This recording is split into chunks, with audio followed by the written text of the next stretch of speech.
Bom dia a todos, Shabbat Shalom. Estamos aqui hoje na última paraxá, na última porção do livro de Shemot, Êxodo, e temos o prazer, de apresentar, de compartilhar com vocês essa palavra do Senhor. Êxodo, nós temos hoje uma paraxá dupla. A primeira é paraxá Vayahel, que significa convocou, reuniu, que está em Êxodo 35:1 até 38:20. Tem também os profetas e a parte do Novo Testamento, Hebreus, e complementando o Salmo. E temos também a paraxá Pekudei, que significa assim, uma prestação de contas, que ela está em Êxodo 38:21 até 40:38. Tem também a porção dos profetas e também o Novo Testamento. O nosso texto de hoje, ele se inicia em Êxodo 35:2, que diz: 6 dias se trabalhará, mas o 7º dia vos será santo, o sábado do repouso a Yahvé. Todo aquele que nele fizer qualquer trabalho morrerá. Antes de começar a obra do tabernáculo, o Senhor, ele repete novamente a importância do sábado, a importância do Shabat, para que fique bem claro para todos que o mandamento de respeitar o Shabat, ele é superior à ordem que ele deu da construção do tabernáculo do Mishkan, o tabernáculo móvel. Isso é para nos dizer que alguns dedicam-se muito tempo à congregação, a estudar, e o Senhor, ele mostra que essas coisas não podem deixar da gente ter um tempo de parar para orar, para jejuar, que é o cumprimento do Shabat. Então, no Shabat, nós cessamos o nosso trabalho e temos mais tempo para nos dedicar à oração, ao jejum, e isso nos ajuda a manter uma relação com o Senhor. Tomai do que tendes uma oferta para o Senhor, cada um, cujo coração é voluntariamente disposto, e trará por oferta alçada ao Senhor ouro, prata e cobre. Isso nos ensina que as ofertas, elas não podem ser dadas por coação, por uma pressão. O gafanhoto vai comer e tal. A oferta, ela é voluntária, ela tem que partir do seu coração. E uma oferta coagida, ela com certeza não agrada ao Senhor. As ofertas agradáveis ao Eterno são aquelas que vêm do seu coração, de um coração, como diz a palavra, alegre e generoso. Se um líder, ele discursa de forma que os ouvintes se sentem obrigados a dar uma oferta, essa oferta não tem valor para o Senhor. Uma oferta voluntária, o nome já diz, não pode ser uma obrigação ou algo de má vontade, e sim uma coisa de amor que vem do seu coração. Apesar do Eterno ser dono de todo o ouro e toda a prata, ele respeita aquilo que ele nos pôs para administrar aqui na terra. E desses bens que se tira a oferta voluntária, somos nós que administramos, apesar de tudo ser dele. Então, até o dia do juízo final, cada um tem liberdade de fazer o que quiser com os bens do Senhor que estão sob sua administração. No hebraico, não existe a palavra ter. A palavra que significa dizer eu tenho, né, que é yeshli, ela quer dizer há para mim, né? Não é ter, como eu posso mostrar aqui para vocês. Há para mim, yeshli. Isso nos ensina que tudo que existe é do Eterno. E somos nós que administramos os bens que Ele pôs nas nossas mãos. Ele delegou a nós essa autoridade, né? E ela não é tirada de nós até o dia do juízo final. Que quando chega o dia do juízo final, nós temos que prestar contas a Ele daquilo que nós administramos, que era dele. Em Êxodo 35:11 diz: o tabernáculo, a sua tenda e a sua coberta, os colchetes e as suas tábuas, as suas barras, as suas colunas e as suas bases. Em 5 ocasiões são enumerados esses objetos do tabernáculo. Isso nos ensina a importância que o Eterno deseja que a gente preste atenção nos detalhes, que os detalhes são importantes para nós. Então, dessa forma, a gente pode abrir a nossa mente e receber revelações espirituais que elas estão escondidas nesses objetos. Os 9 objetos ditos sagrados, né, do tabernáculo, eles representam as 9 manifestações do Espírito do Senhor na congregação messiânica. Aquele que tem o mistério de Melquisedeque pode servir no tabernáculo celestial. Aquele que recebeu o Espírito do Senhor, que foi dado a nós após a ressurreição, pode servir em cada um desses objetos no tabernáculo celestial, com as manifestações sobrenaturais. Em João 4, 23 e 24, diz: mas a hora vem, e agora é, em que os verdadeiros adoradores adorarão o Pai em espírito e em verdade, porque o Pai procura a tais que assim o adorem. Deus é espírito e é necessário que os que o adorem em espírito e em verdade. As 9 manifestações espirituais são mencionadas na mesma ordem dos objetos do tabernáculo, que foram apresentados a Moisés. Veja aqui. Está lá em 1 Coríntios 12, 8, 11. Porque a um, pelo Espírito, é dado a palavra. Não saiu ali. Porque cada um, no Espírito, é dado a palavra de sabedoria, a outro, pelo mesmo Espírito, a palavra da ciência ou do conhecimento, a outro, pelo mesmo Espírito, é dado a fé,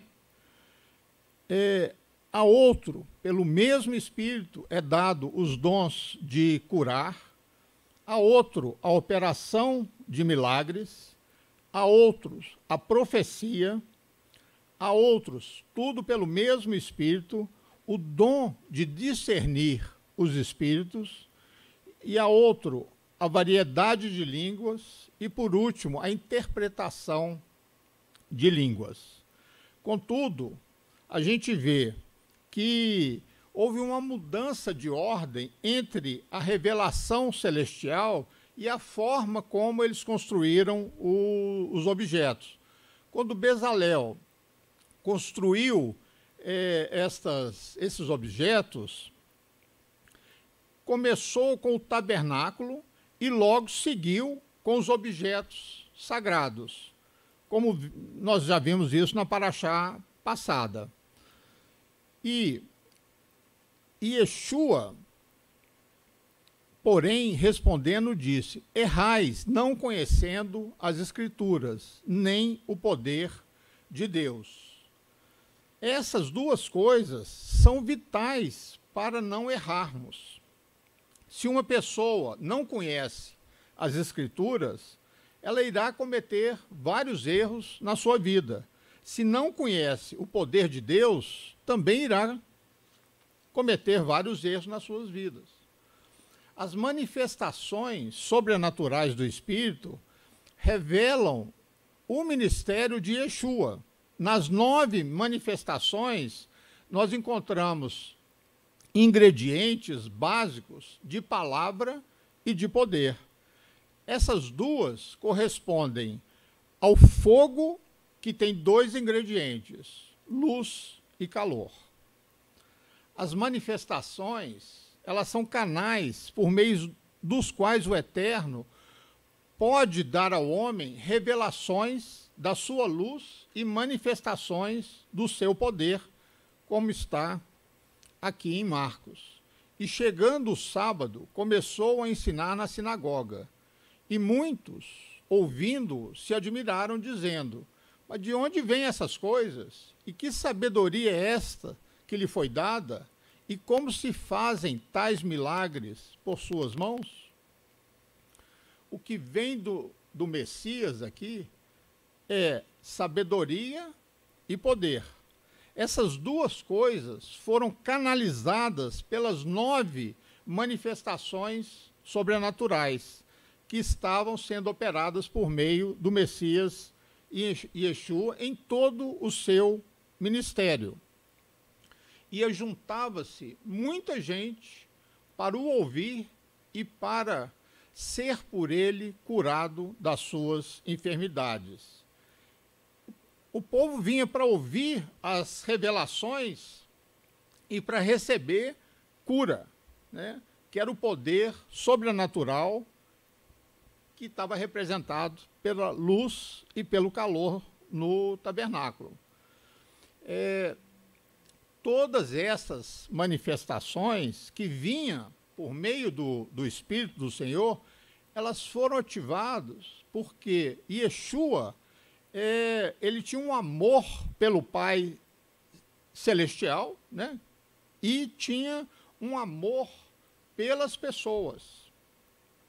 E em Marcos diz que Yeshua, saindo, viu uma grande multidão e teve compaixão deles, porque eram como ovelhas que não têm pastor, e começou a ensinar-lhes muitas coisas.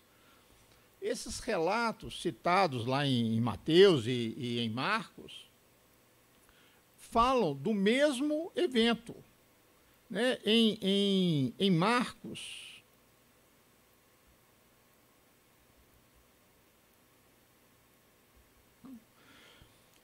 em Mateus, ele diz que a compaixão gera, a compaixão que ele teve pela multidão gera um amor por eles, que eles poderiam ser curados. E em Marcos diz que ele teve compaixão e ensinou-lhe coisas. Mas no fundo está dizendo a mesma coisa. O propósito por trás desse ministério de Yeshua, né, de dar poder e revelação ao povo, tinha a ver com sentir amor e compaixão por esse povo. Todos os ensinamentos e os milagres que Yeshua ensinou foram feitos por amor e por compaixão. Então, se nós amamos as pessoas necessitadas de conhecimento, né, das Escrituras, que significa conhecer o poder de Deus, nós vamos buscar as manifestações sobrenaturais do Espírito para poder suprir as necessidades dessas pessoas. O povo não precisa apenas de conhecimento intelectual da Torá e do caminhar com isso, mas o povo precisa de palavras cheias do Espírito e de vida. Se amamos as pessoas que precisam, por exemplo, de saúde, de libertação, nós temos que buscar essas manifestações sobrenaturais para poder curá-las, para poder libertá-las. Em João 14:12 diz o seguinte: na verdade vos digo que aquele que crê em mim também fará as obras que eu faço, e as fará maiores do que essa, porque eu vou para o meu Pai.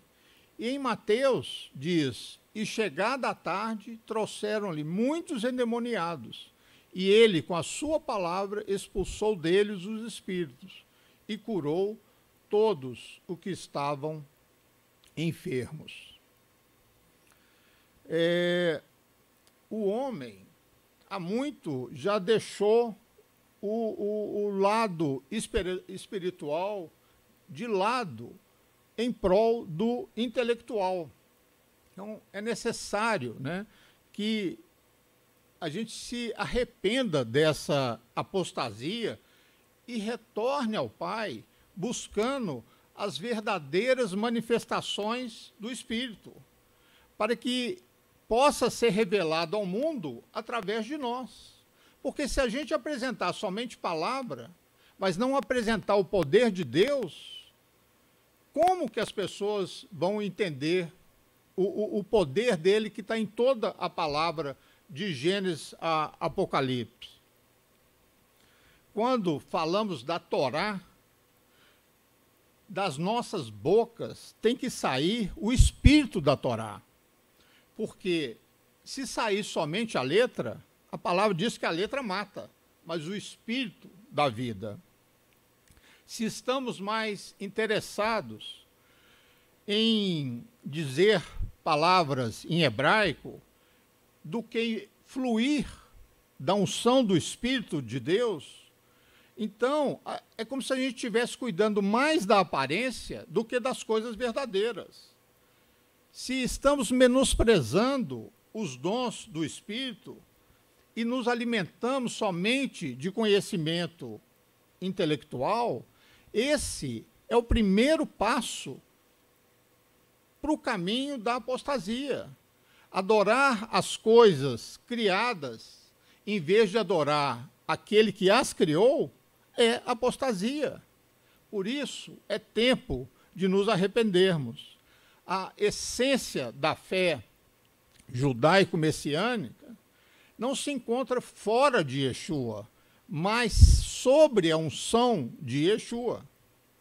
Essa unção é o próprio Messias e é dado a todos aqueles que creem em Yeshua HaMashiach, conforme as Escrituras, para que vivam também uma vida sobrenatural. No nome do Messias, nós fazemos um chamado a todo mundo, que saiam da intelectualidade e voltem às veredas antigas nas quais andaram os nossos antepassados. É tempo de se curvar, é tempo de jejuar, é tempo de clamar, é tempo de orar, que o Eterno não nos desampare e derrame sobre nós o seu Espírito. Porque é que muitos não vivem os milagres que o Messias prometeu, porque buscam as coisas da mente em vez das coisas do Espírito. Em vez de serem dirigidos pelo Espírito, nós queremos adquirir mais e mais conhecimento. Em vez de buscar o Espírito que está na Torá, trazem comentários de homens como se fossem palavras reveladas do céu. Por essa razão, Alguns saíram do meio de nós e agora negam a Yeshua. Saíram do espírito e caíram na intelectualidade. Ai de nós, se apenas pregarmos palavras. Ai de nós, se apenas decorarmos a Torá. Como é que o mundo vai conhecer Yeshua se não mostrarmos que a nossa mensagem é verdadeira mediante o poder do Espírito? A fé messiânica não pode ser firmada na sabedoria dos homens, mas sim no poder de Deus. A palavra de sabedoria da qual fala as Escrituras não é uma sabedoria natural, é uma sabedoria sobrenatural. As manifestações do Espírito não são naturais, não são intelectuais, não são mentais, não são psicológicas, mas sobrenaturais e espirituais. São poderes espirituais que influenciam a mente e o corpo, mas a sua origem nunca é intelectual. Os dons de cura não são capacidades médicas para ajudar os enfermos, mas sim dons espirituais para curar através de milagres. As manifestações espirituais movem-se numa esfera onde nós não podemos controlar. As manifestações espirituais são sobrenaturais, mas são canalizadas para o natural. A arca e os seus varais e o véu de cobertura. A arca e a cobertura da arca, elas se constituem uma unidade. A palavra de sabedoria e a palavra de conhecimento são segundo o mesmo Espírito, como nós vimos anteriormente. Por cima da cobertura da arca, manifestava-se a presença de Deus. Lá foi o lugar onde Moisés falava com Deus e recebia essas palavras de sabedoria. E ali ele foi instruído em toda a Torá, de forma que ele caminhou com instruções do céu que ele transmitiu ao povo, e de uma forma sábia. A palavra sabedoria, ela revela os segredos da Torá e os segredos do Messias escondido na Torá. A cobertura da arca era feita de ouro puro. Isso corresponde à sabedoria que vem de cima e que é pura. A mesa e os seus varais e todos os seus pertences e os pães da proposição.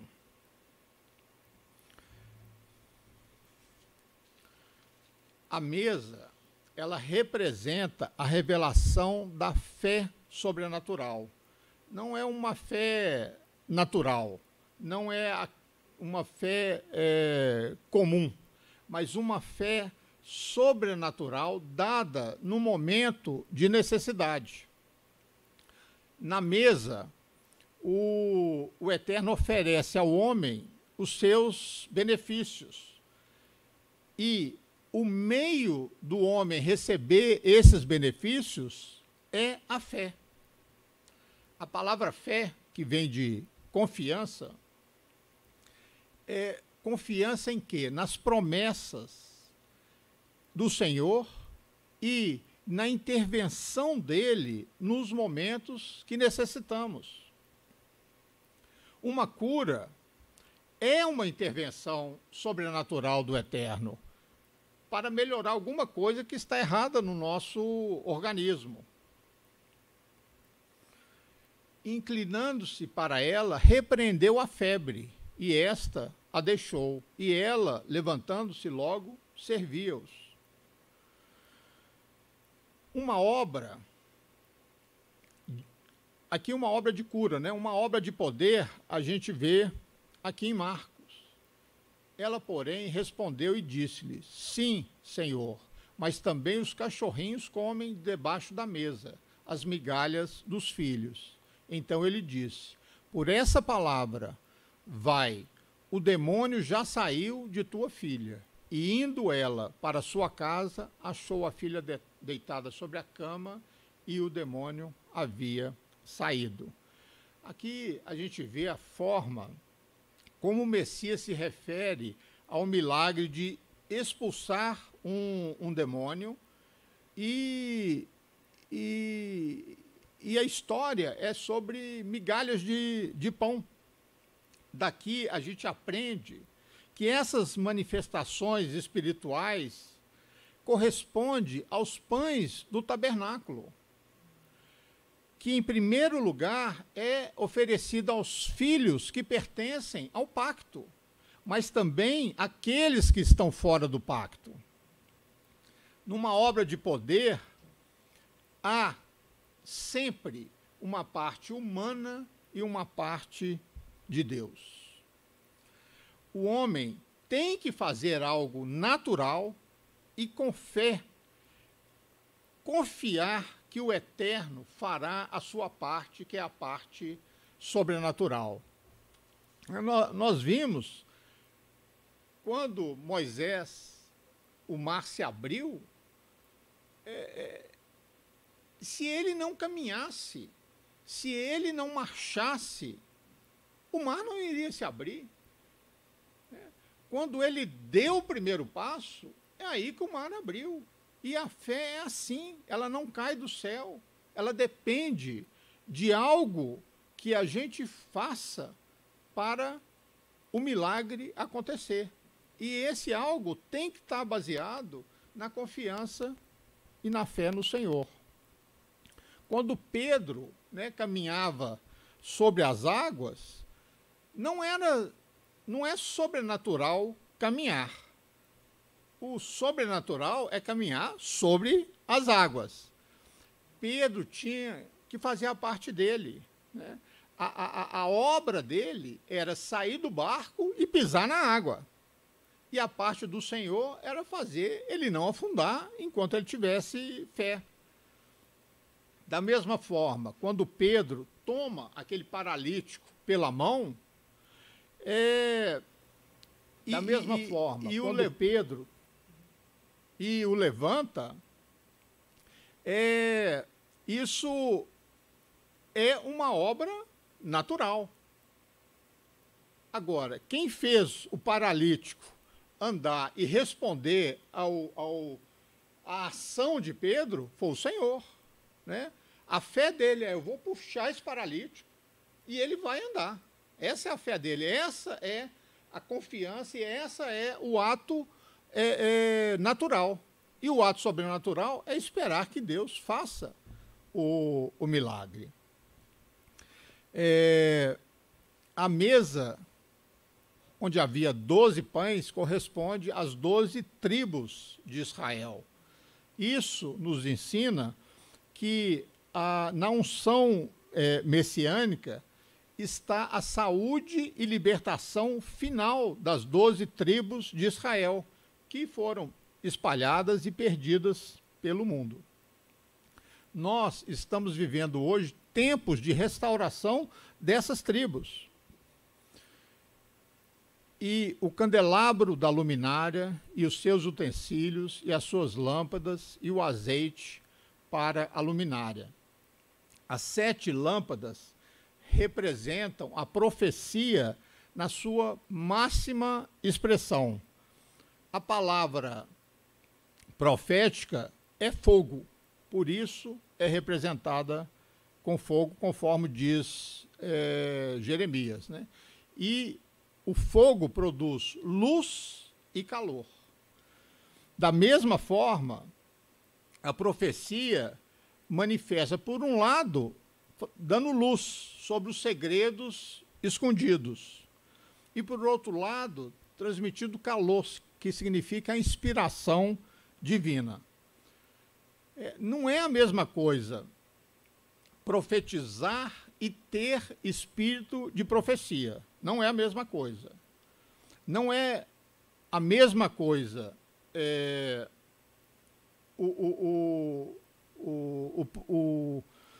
o profetizar e ser profeta.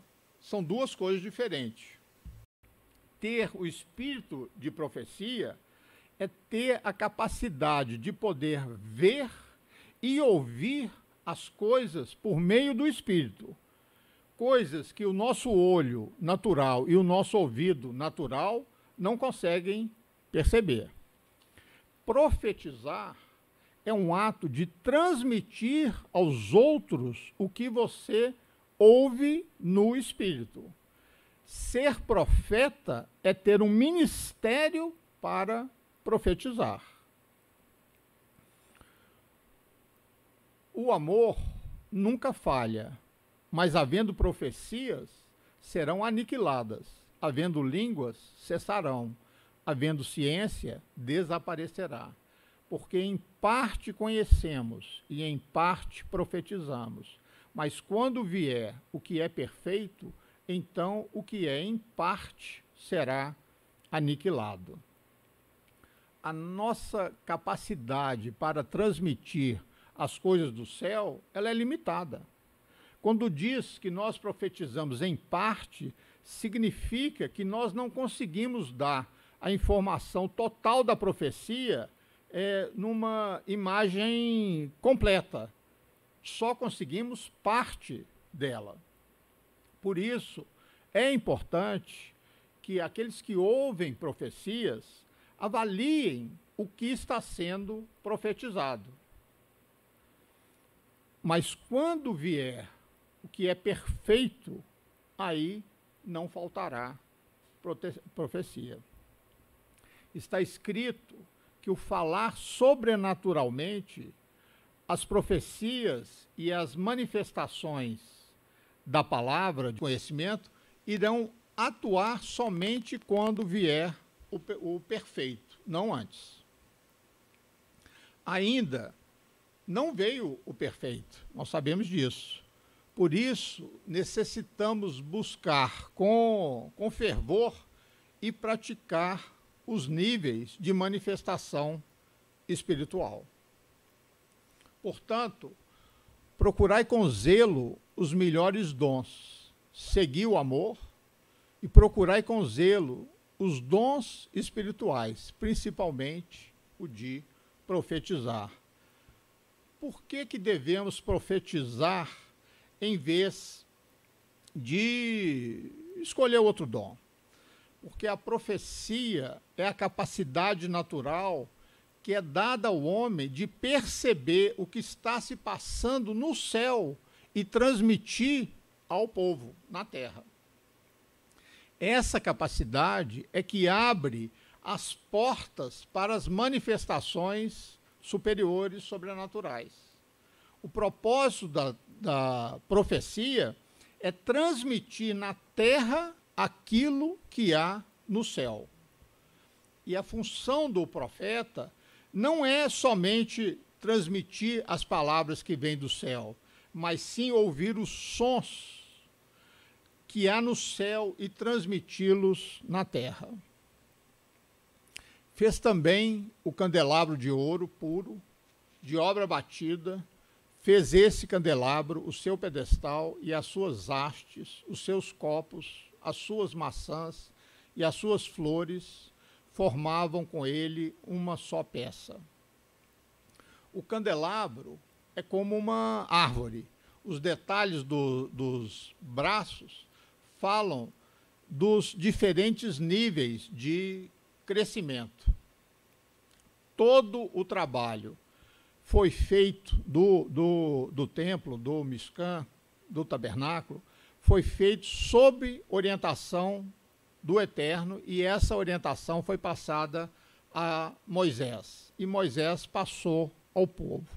Isso ensina para nós a importância de sermos meticulosos no nosso trabalho, sempre buscando a excelência. O azeite que faz iluminar as lâmpadas é um produto dos frutos maduros da azeitona, da árvore. Logo, o candelário aponta para um crescimento e maturidade espiritual. E o altar do incenso e os seus varais, e o azeite da unção, e o incenso aromático, e a cortina da porta para a entrada do tabernáculo. O altar de incenso representa a oração, com uma mente dirigida ao Espírito, né? E não uma mente carnal. A oração com entendimento, ela é oferecida no altar de ouro. E a oração que sai da mente espiritual é aquela que foi inspirada pelo Espírito de Deus. Tomai convosco palavras e convertei-vos a Yahvé. Moisés diz ao povo que Bezalel, da tribo de Judá, ele foi dotado de um espírito poderoso para projetar todos os desenhos e para trabalhar nos objetos da obra. E ele também tem a capacidade de ensinar ao companheiro dele, a Oliabe, que era da tribo de Dan. Então, os dois juntos que levaram a cabo a construção de todos os objetos do tabernáculo. Depois disse Moisés aos filhos de Israel: eis que o Senhor tem chamado por nome a Bezalel, filho de Uri, filho de Ur, da tribo de Judá.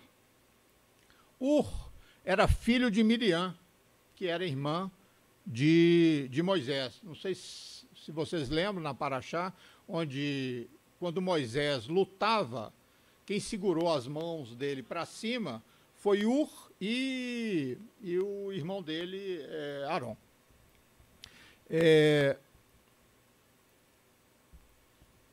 Então, ele era filho de Miriam, né? E ele representa, de uma certa forma também, uma figura profética do Messias, que também irá construir o nosso templo.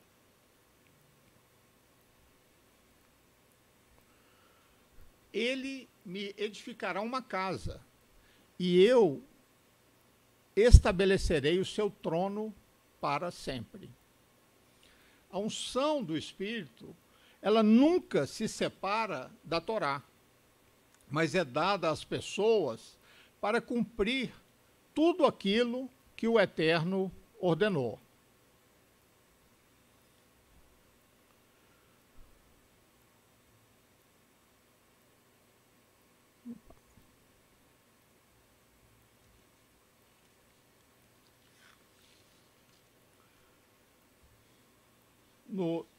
No Êxodo 38, 8, diz o seguinte: fez também a pia de cobre com a sua base de cobre dos espelhos das mulheres que se reuniam para servir à porta da tenda da congregação.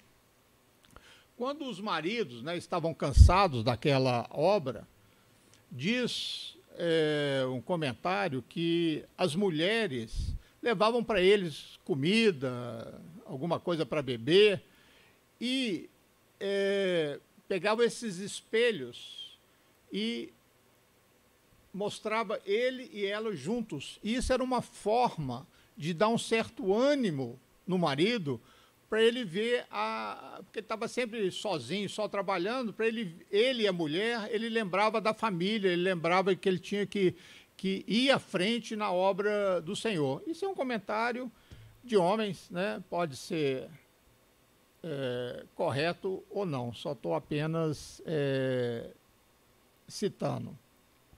Porque quando elas se viam juntamente com o marido no espelho, geravam mais esperança neles de continuarem a obra. Essa segunda, que como eu disse no início, é uma paraxá dupla, né? Essa segunda paraxá, Pekudei, quer dizer prestação de contas. Moisés deu uma ordem para fazerem a prestação de conta de tudo que o povo deu para ser utilizado na construção do templo e dos objetos. E isso ensina, né, para as congregações a importância, né, de ter homens sérios na administração dessas organizações. Moisés ele tomou a iniciativa de prestar contas para todo o povo, para que futuramente ele não fosse acusado de qualquer coisa. Então, o exemplo de Moisés é um exemplo para todos que administram dinheiro, seja em empresas, seja em congregações, e principalmente quando é uma obra para o eterno. Se não administrar bem as finanças, tanto a privada, tanto quanto a coletiva, nós também não poderemos administrar bem as manifestações espirituais, é o que diz a palavra.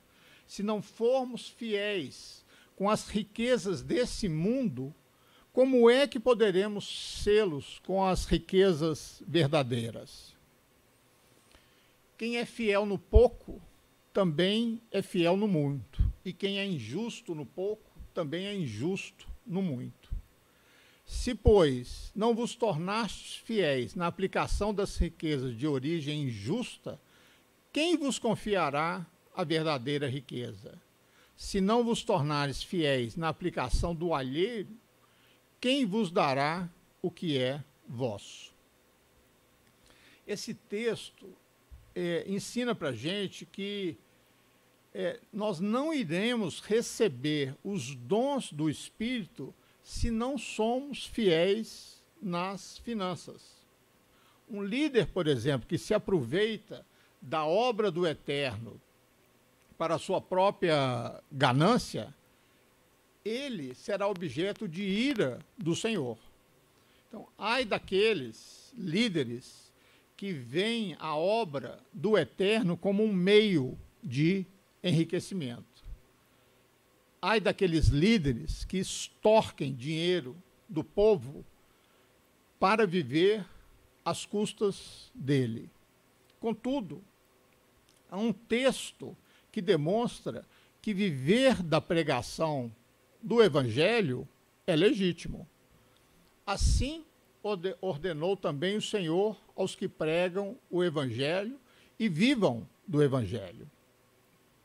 Um líder que se dedica a ensinar também deve receber por isso.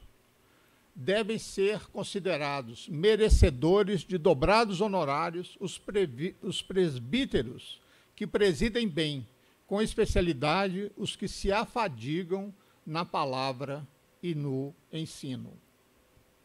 Quando a congregação recebe uma oferta voluntária, ela deve ser sempre contada e registrada por escrito por um mínimo de 2 pessoas de inteira confiança da comunidade. Todo o dinheiro recolhido deve ser lançado no livro de contas e também deve haver registro de cada gasto feito. Para cada gasto, um recibo. E esse livro de contas deve estar acessível a toda a comunidade. Na administração financeira, tem que existir uma total transparência para que não se levantem suspeitas. A prata é o material mais pesado do tabernáculo, pesa mais do que o cobre, né? E o ouro. Ela representa, a prata representa a redenção e a misericórdia.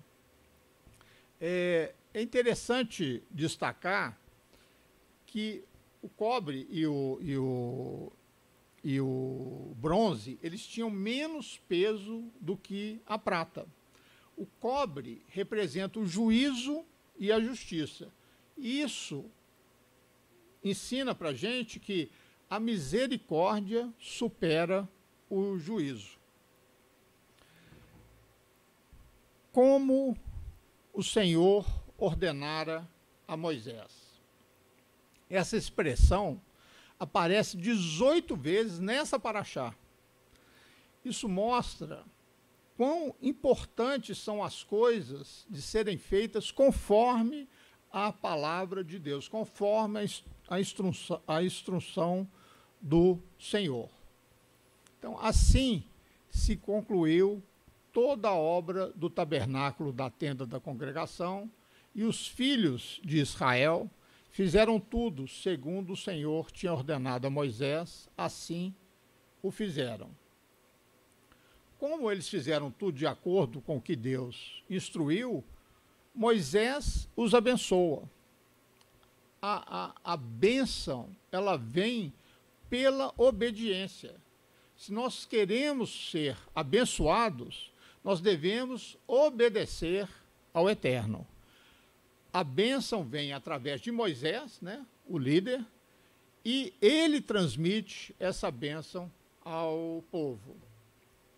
Então, Moisés, ele representa, né, a sombra do Messias, né? É uma figura totalmente messiânica. Então, foi ele que levantou o tabernáculo. Então, daqui a gente aprende que será o Messias que levantará o templo para aqueles que creem. E Moisés, ele recebeu a honra sozinho, como se ele tivesse construído tudo sozinho, da mesma forma que Bezalel também recebeu a honra sozinho, mesmo que tivessem pessoas ajudando, a honra do que foi feito foi somente de Moisés e somente de Bezalel. A nuvem cobre a tenda do encontro e a glória do Eterno enche o tabernáculo. Então a nuvem cobriu a tenda da congregação e a glória do Eterno encheu o tabernáculo. Resumindo, né, que nós terminaremos, né, o livro de Shemot, Êxodo, hoje. Um longo drama aconteceu, né, em toda essa história. Moisés conduziu o povo desde a escravidão até o início, né, no caminho da liberdade. As próprias pessoas testemunharam a manifestação de Deus lá no Monte Sinai. Então foi o único caso da história que um povo inteiro recebeu uma revelação do Senhor. Então depois veio essa longa estada de Moisés lá no monte, né? Demorou demais a descer, e o povo fez o bezerro de ouro, que foi considerado o maior pecado coletivo da história judaica. Aí Moisés volta à montanha, implora a Deus por perdão, e o perdão é consentido. O símbolo era o novo conjunto de tábuas que Moisés esculpiu. Então a vida tinha que começar tudo de novo. E o povo estava despedaçado, né? Precisava ser reconstruído. E como Moisés faz isso? O verso inicial da Paraxá, que dá uma dica. Moisés convocou, reuniu, Vaiahel, né, que é o nome da Paraxá, que significa reuniu toda a comunidade israelita, e disse a ele: estas são as coisas que Deus ordenou que vocês fizessem. Está lá em 35:1. O verbo Vaiahel, que é o nome, né, da Paraxá, é importantíssimo para a gente entender o que Moisés iria fazer. Quando o povo viu que Moisés estava demorando muito na montanha, eles reuniram, né, vai a réu, e disseram para Arão: faça-nos faça-nos deuses diante de nós. Esse ato de Moisés é chamado em hebraico tikkun, que quer dizer restauração, que quer dizer reparação, que quer dizer redenção. E da mesma forma que o pecado deles foi para não foi individual, né, foi para uma querrilá, né, para uma congregação, a expiação, para ser válida, ela tinha que ser alcançada também por uma querrilá, por uma congregação. Não bastava Moisés sozinho e pedir perdão. Todos pecaram juntos, todos teriam que ser restaurados juntos. Da mesma forma que eles substituíram a presença de Deus por um bezerro, agora eles tinham que substituir o bezerro pela presença de Deus. Então Moisés dirige o povo para construir esse tabernáculo, que representava exatamente transformar essa querrilá que seguiu o caminho do mal. Moisés os dirige para o caminho do bem. E Moisés consegue transformar essa diversidade de pessoas numa coisa única, numa unicidade de propósito, que era a construção do tabernáculo. Toda a comunidade contribuiu. Todos estavam dispostos e o coração deles foi tocado para que todos juntos trouxessem ouro, joias, todo tipo de oferta que eles puderem contribuir, que eles puderam contribuir. Todos os homens e também as mulheres, que não é comum, ajudaram nas ofertas, né? As mulheres tiraram brincos e anéis e todos ajudaram para que fosse obedecida a ordem de Deus. Então, vai a réu é a capacidade de Moisés criar, a partir da destruição de um povo, uma querrilá genuína. Essa foi uma das suas maiores conquistas. O tabernáculo, né, o santuário, ele pretendia representar a criação humana daquilo que era a criação divina do universo que nós vimos em Gênesis. Ao fazer o mundo, Deus criou um lar para a humanidade. E ao fazer o tabernáculo, a humanidade criou um lar para Deus. Logicamente, figurado, né? Porque Deus não habita em prédios. Bereshit, né, que é Gênesis, começa com Deus fazendo o cosmos, né, a Terra. E Shemot, Êxodo, termina com os seres humanos fazendo um microcosmo, um universo em miniatura simbólico.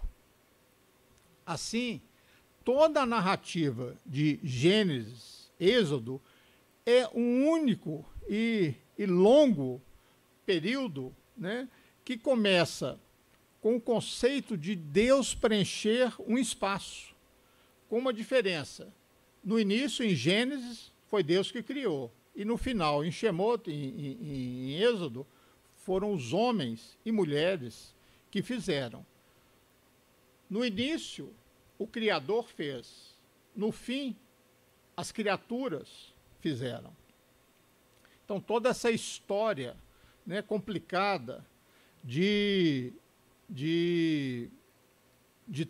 foi apenas uma transferência de poder da responsabilidade da criação do céu para a terra. Foi Deus colocando a sua imagem na humanidade. E assim, né, como no início do tempo, Deus abençoou a criação dele. E Moisés também abençoou aquilo que foi construído, o tabernáculo. Agora, qual que foi essa bênção que Moisés deu? Né? Como que Moisés abençoou? Que seja a vontade de Deus, que sua presença esteja na obra de suas mãos. E eles responderam: que a graça do Senhor nosso Deus pouse sobre nós, faze prosperar as obras das nossas mãos. Sim, confirma a obra das nossas mãos. Salmo 90. O único salmo atribuído a Moisés em todo o Tanar é o Salmo 90. Nas Bíblias que tem título, diz: uma oração de Moisés, homem de Deus. E esse salmo termina com o versículo: que alegria que o Senhor nosso Deus esteja sobre nós. Como entender, né, que a referência a esse versículo, né, a obra de nossas mãos, se refere ao tabernáculo. A única obra de construção feita em todo o período de Moisés foi o tabernáculo. Então, esses salmos referem ao tabernáculo. Portanto, a frase uma oração de Moisés deve ser entendido como uma oração, uma bênção que ele pronunciou quando terminou a construção do tabernáculo. Que alegria o Senhor nosso Deus, que o Senhor nosso Deus esteja sobre nós. Ele quis dizer o seguinte: que seja a vontade de Deus, que sua presença repouse na obra de nossas mãos. Há um princípio aqui que tem implicações interessantes, grandes, na estrutura do judaísmo. Por exemplo, não são os objetos que são sagrados. É a ação e a intenção humana, de acordo com a vontade de Deus, é que torna as coisas sagradas. Imagine, por exemplo, 2 rolos da Torá. Um escrito por um herege e outro escrito por um homem de Deus. Você não consegue identificar qualquer um, qualquer outro. E o mandamento diz que o escrito pelo herege deve ser queimado, para que a heresia não perpetue.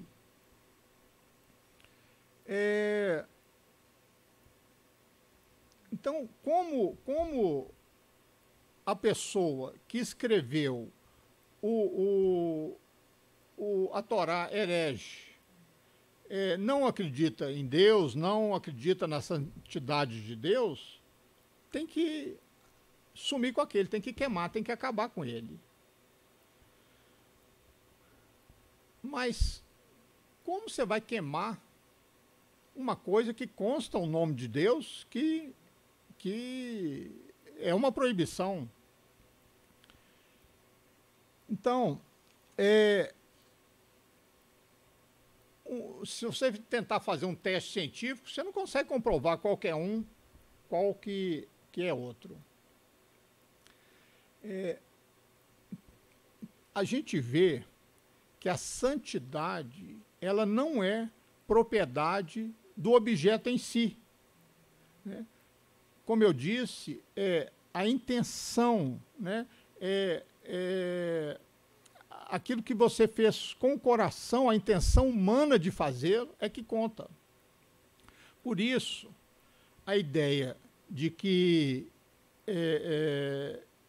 quando recitamos, bendito és tu que nos santificou por seus mandamentos e nos ordenou que o fizéssemos, são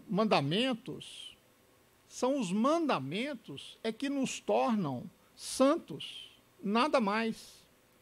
Quando Deus disse aos israelitas, vocês serão para mim um reino de sacerdotes e uma nação sagrada, ele quis dizer o seguinte: se vocês obedecerem o que está escrito na Torá, se vocês obedecerem os mandamentos, vocês serão santificados. Por exemplo, o Monte Sinai, ele foi o lugar, pelo menos por um momento, né, mais sagrado do mundo, porque foi onde recebeu a revelação de Deus, mas foi por um momento. Depois daquilo, foi permitido os animais irem para lá e pastar. Então, o monte em si não era nada sagrado, era o momento onde Deus estava santificando. Então, nenhum objeto é sagrado para o judaísmo.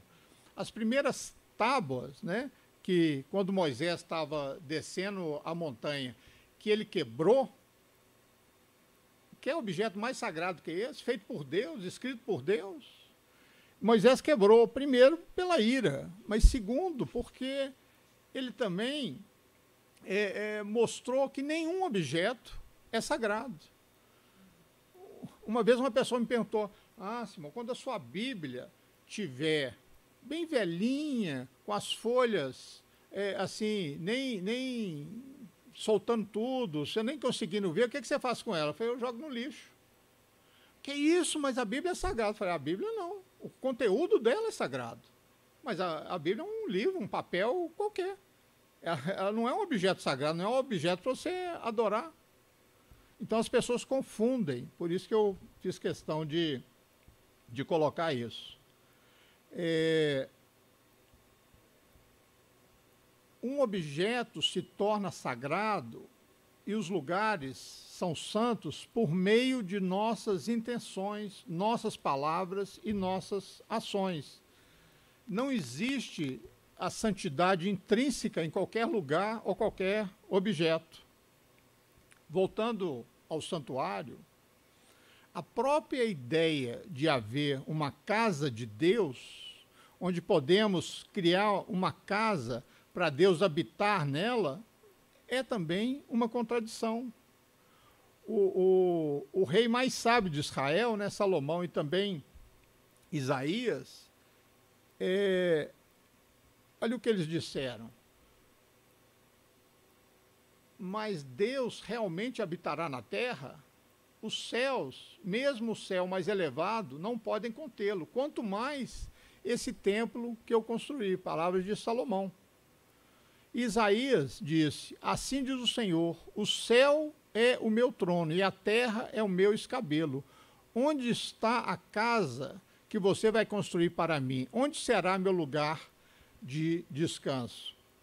A resposta foi dada por Moisés antes dele iniciar a construção do tabernáculo.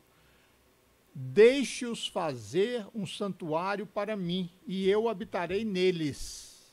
E eu habitarei neles, não nele, neles. Não na construção, não nos objetos, mas nos construtores.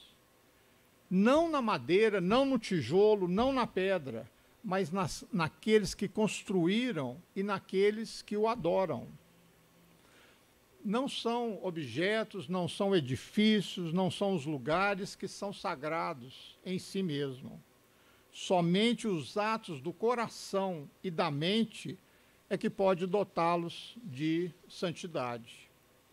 E esse é um significado profundo da bênção de Moisés aos israelitas, aos hebreus, o povo de Deus. Que seja a vontade de Deus, que sua presença esteja na obra de suas mãos. Sua presença, né, que é a palavra Shekhinah, é a mesma raiz da palavra Mishnah, que é o tabernáculo. A glória, ela vive no trabalho das nossas mãos. Tudo, desde que façamos tudo aquilo de acordo com a vontade de Deus. Não havia nada grandioso nesse tabernáculo, ele era móvel, né? Ele era movido, ele era pequeno, frágil, portátil. O que o tornava santo é simplesmente eles fizeram conforme Deus instruiu, exatamente conforme Deus ordenou. O ato humano mais simples, se feito com amor a Deus, tem mais santidade do que o mais sagrado dos objetos sagrados. Isso, para mim, é uma fé extraordinária. No livro Love, a História, do meu xará, Simon May, escreve o seguinte: se o amor no mundo ocidental tem um texto que o criou, esse texto é em hebraico. O judaísmo, ele vê o amor como algo supremo, físico e espiritual. Esse é o significado do mandamento: amarás o Senhor teu Deus de todo o teu coração, de toda a tua alma e de todas as tuas forças, que está lá em Deuteronômio. Essa não é uma linguagem de meditação, nem de contemplação. É uma linguagem de paixão. Então, com essa dupla paraxá, né, esse longo relato sobre a construção do santuário, que levou 13 capítulos completos, ela chega no clímax, exatamente no final. Então a nuvem cobriu a tenda do encontro, e a glória do Senhor encheu o santuário. Moisés não pôde entrar na tenda do encontro, porque a nuvem havia pousado sobre ela, e a glória do Senhor encheu o santuário. Eu acho que aqui a gente respondeu, né, o tema do nosso texto, que onde mora a presença divina? Mora naqueles que o amam e por isso os obedecem. Sempre quando nós terminamos um livro, nós dizemos as palavras Hazak, Hazak, Benit, Hazek, que quer dizer: seja forte e sejamos fortalecidos. Quer dizer, sejamos fortes para continuar no estudo da Torá, em cumprir as instruções do Senhor para a nossa vida. Shabbat Shalom.